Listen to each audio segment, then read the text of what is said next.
The World Series is almost over, and the notion that the month of October is the right month for certain athletes to pave their way into immortality is once again reaffirmed. Moreover, those of you who believe that there are only 12 different ways in which our destiny can play out depending on the random alignment of the stars may find this article reassuring. Yes, dear baseball fans and delusional stargazers, there appears to be a real chance that our horoscope may make it more likely for us to succeed in certain days or months. And just like Saturday night is alright for fighting, then it is possible that October is the month to take our brawling ways to another level. Or at least, that is what this analysis of the career of Muhammad Ali seems to suggest. Many years before, Yankees slugger Reginald Martinez Jackson terrorized pitchers in postseason games after luring them into dismissing his power with a subpar performance during the regular season. A young lad who had just lifted a gold medal in the 1960 Olympics in Rome exploded on the boxing scene under the colorful and appropriately evocative of the old Roman emperors and senators who founded his Olympic stage name of Cassius Marcellus Clay Jr., embarking on a quest that would put him in the ring in every continent but Antarctica against foes of all races and nationalities and transform him into the most recognizable face on earth, among other accomplishments. His career was marked, in many ways, by several landmarks and defining bouts through the next 20 years. His public life was a long series of events that took the boxing world and then the mainstream by storm, like an unstoppable runaway freight train.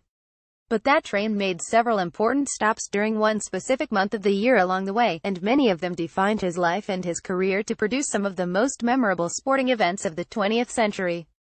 His debut took place in his hometown on a chilly October night, and 20 Octobers later he effectively ended his career with a defeat at the hands of his protege and former sparring partner, much in the manner of the old Caesar who died at the hands of Brutus.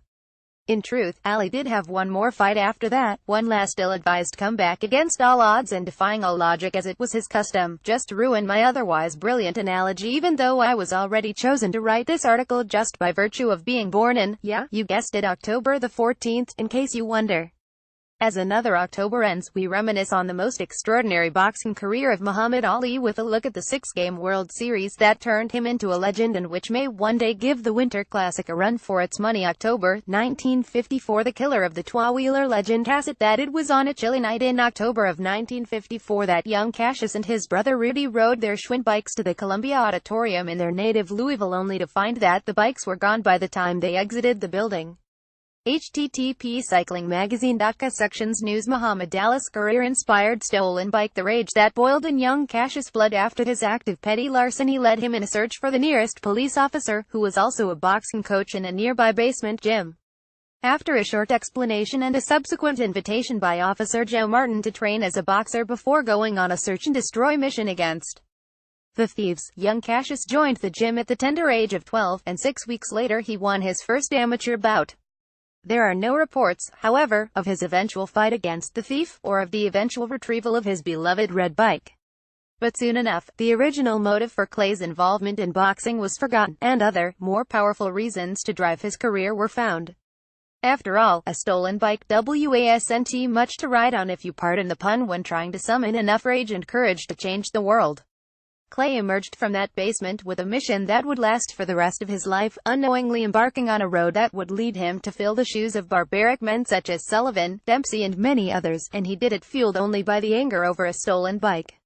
October 29, 1960. The birth of the Louisville Lip. Cassius Clay W6 Tunney Hunsaker, Louisville, Kentucky. Backed by a group of powerful local businessmen, Clay made his pro debut only a few months after his Olympic feat in his hometown, unknowingly starting a career that would soon enough eclipse the fabled Louisville Slugger as the most powerful sport product ever to come out of the city.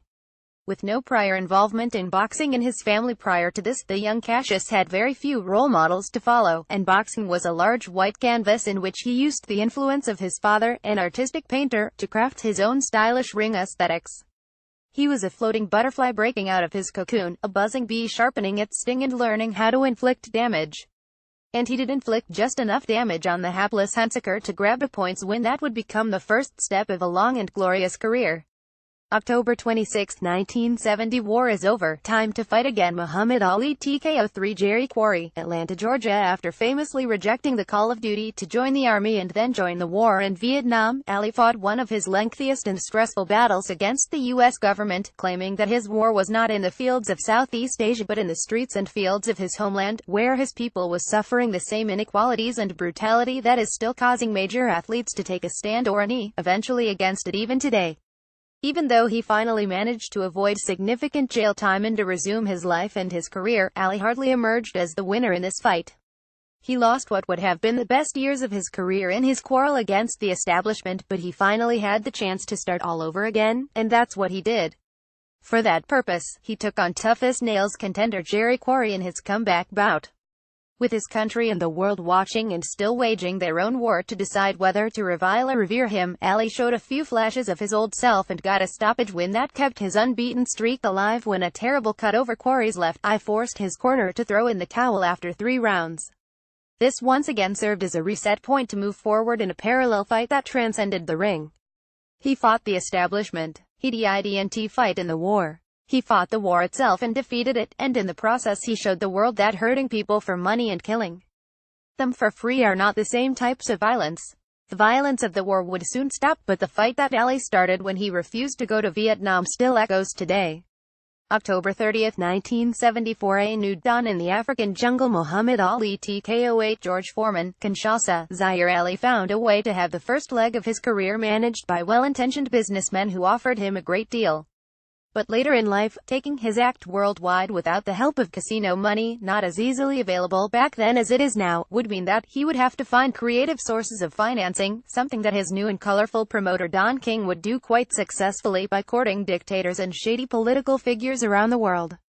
The fight was billed as the triumphant return of the most outstanding musicians and athletes of the African diaspora, with a music festival lasting through the night to finally give way to the fight at dawn, but an untimely injury on Foreman caused the postponement of the bout, and the concert had to be done in the original date of late September while the fight was moved until the now mythical date of October 30, 1974, the day of the Rumble in the Jungle, one of the most scrutinized, over-reported and analyzed sporting events in history. Indeed, the victory gave Ali one of his most memorable and crowning accomplishments, becoming one of the greatest comeback wins ever in any sport and even preserving the now long-forgotten name of Zaire, a country that still exists only to refer when Ali and Foreman's names are pronounced, like the name of a long-disappeared dinosaur mentioned only to honor his killer, or a lost city in which a treasure was buried and can only be unearthed by the mention of its creator.